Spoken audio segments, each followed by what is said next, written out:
NASA के 2 astronauts space में फंसे हुए हैं। Sunita Williams Indian origin American astronaut हैं, जिन्हें सिर्फ 1 हफ्ते के मिशन के लिए ISS पर बुच विल्मोर के साथ भेजा गया था, लेकिन आज उन्हें तकरीबन 60 दिन यानी 2 माह हो चुके हैं और अभी भी नासा की तरफ से कोई ऑफिशियल डेट जारी नहीं की गई कि इन दोनों एस्ट्रोनॉट्स को ज़मीन पर वापस कब लाया जाएगा, क्योंकि इन्हें वापस लाने वाले स्टारलाइनर स्पेसक्राफ्ट में मल्टीपल पार्ट्स फेलियर पाया गया, जिसके बाद इंजीनियर्स ने साफ तौर पर ये कह दिया है कि इस खराब स्पेसक्राफ्ट के ज़रिए इन दोनों एस्ट्रोनॉट्स को ज़मीन पर वापस लेकर आने में सेफ्टी की कोई गारंटी नहीं। आखिर इनके स्पेसक्राफ्ट में क्या प्रॉब्लम है? सुनीता विलियम अपने साथी के साथ कितने दिन तक स्पेस में फंसी रहेंगी और इतने दिन स्पेस में रहने के बाद इन एस्ट्रोनॉट्स की फिजिकल कंडीशंस क्या हैं? ये तमाम तफसीलात जानने के लिए आज की इस पोस्टमार्टम रिपोर्ट को आखिर तक ज़रूर देखिएगा।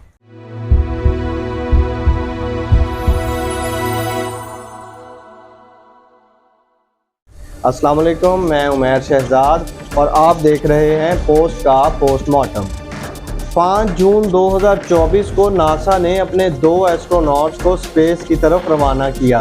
सुनीता विलियम और बुच विल्मोर ने एक बोइंग एयरक्राफ्ट स्टारलाइनर की टेस्ट फ्लाइट के लिए ISS की तरफ अपने सफ़र का आगाज़ किया।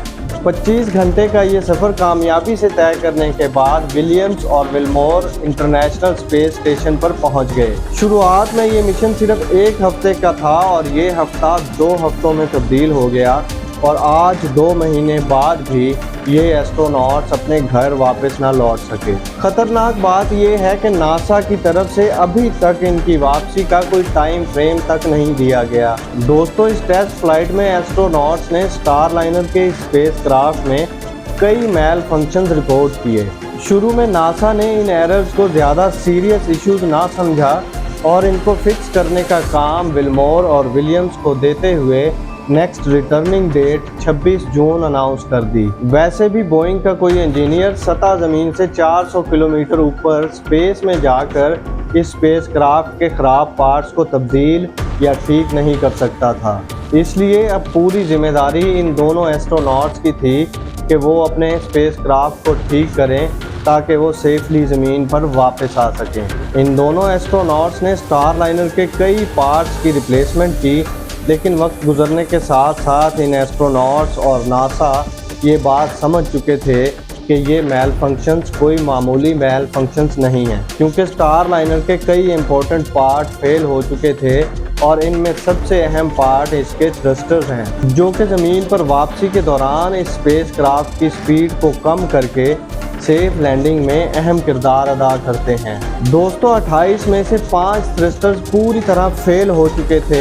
साथ ही इंजन को फ्यूल सप्लाई करने वाले वाल्व्स भी खराब हो चुके थे। यही नहीं, इस स्पेसक्राफ्ट के थ्रस्टर्स को ओवरहीट होने से बचाने के लिए इस्तेमाल होने वाली हीलियम गैस भी मुसलसल तौर पर लीक हो रही थी। इससे भी ख़तरनाक बात यह कि ये हीलियम गैस फ्लेमेबल है, जिसे बड़ी आसानी से आग लग सकती है।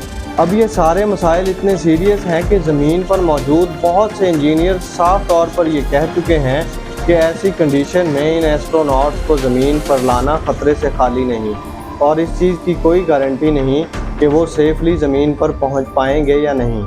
दोस्तों, इससे भी बड़ा एक और चैलेंज ये है कि इस स्पेसक्राफ्ट को सिर्फ 45 दिन तक स्पेस में रहने के लिए बनाया गया था, यानी इसमें मौजूद बैटरी सिर्फ 45 दिन तक काम कर सकती है और कुछ बैकअप सिस्टम के साथ ये स्पेसक्राफ्ट स्पेस में ज़्यादा से ज़्यादा 72 दिन तक ऑपरेशनल रह सकता है। हकीकत ये है कि अब इन दोनों एस्ट्रोनॉट्स के पास ज़्यादा वक्त नहीं, क्योंकि आज उन्हें स्पेस में रहते हुए तकरीबन 60 दिन गुजर चुके हैं।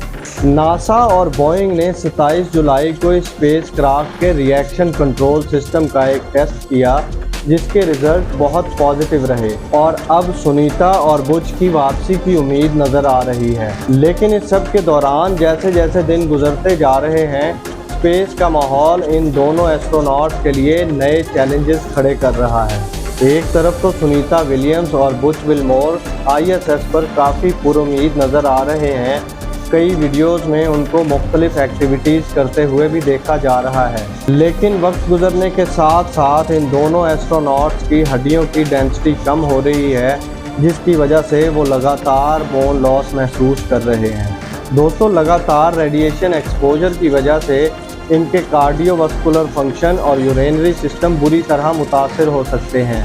स्पेस में ज़्यादा दिन रहने की वजह से यूरिन में high calcium, kidney stones, hormonal changes और आई साइट के डैमेज होने के खतरात भी बढ़ते जा रहे हैं। नासा भी इस सारी सिचुएशन से अच्छी तरह वाकिफ़ है, इसलिए वो अब बैकअप प्लान के बारे में भी सोच रहा है। नासा के ऑफिशियल्स का ये कहना है कि बुच विल्मोर और सुनीता विलियम्स को वापस लाने के लिए एलॉन मस्क की स्पेस एक्स कंपनी के स्पेसक्राफ्ट ड्रैगन को हायर किया जा सकता है, जो इससे पहले भी स्पेस से एस्ट्रोनॉट्स को बाहिफाजत ज़मीन पर ला चुका है। हम उम्मीद करते हैं कि ये दोनों एस्ट्रोनॉट्स बाहिफाजत और बहुत जल्द ज़मीन पर लौट आएंगे। अगर आपको आज की ये मालूमाती वीडियो पसंद आई हो तो इसे अपने दोस्तों के साथ शेयर करना मत भूलिएगा। अपना और अपने इर्द गिर्द के लोगों का बहुत सारा ख्याल रखिएगा। अल्लाह हाफिज़।